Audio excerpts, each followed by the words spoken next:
আজকের পুজোর উপোসটা কিনা প্রত্যেকটা মা তার সন্তানের জন্য করে। ছোট থেকে নিজের মাকেও দেখে এসেছি আমাদের জন্য পুজো করতে। তো ঘুম থেকে উঠেছিলাম যখন, তখন সন্দেশ ঘুমাচ্ছে আমাদের। আমি এইবারে ছিলাম আমার বাবার বাড়িতে। তো আমাদের নিত্যদিনের পুজো করতে আমাদের বাড়িতে ঠাকুরমশাই আসেন। তো ঘুম থেকে উঠে আমি যখন রেডি হচ্ছি, সন্দেশ ছিল, খেলছিল। তো আমি একটু ঠাকুর মন্দিরেই যাব আর ঘরের ঠাকুরকেও একটু জল দেবো বলে ঠিক করেছিলাম সকালবেলা। তো ঘরের ঠাকুরকে জল দিয়েছিলাম। দিয়ে দেওয়ার পর আমি গেছিলাম আমাদের পুরাতন শিব বাবার মন্দিরে।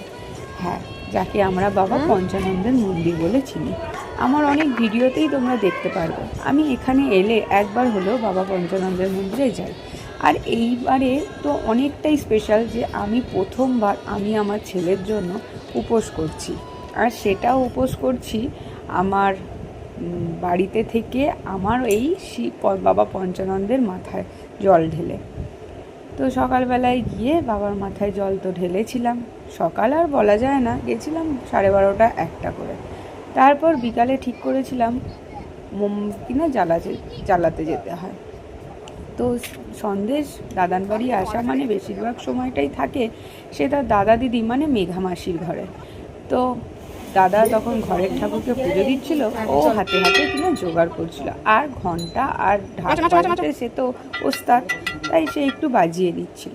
তারপর মন্দিরে গেছিল দাদা দিদি আর মায়ের সাথে। আমাকে দেখাচ্ছে যে মা ঘন্টা বাজাবে, মানে মন্দিরে গেছে আর ঘন্টা বাজাবে না, হয় সন্দেশ?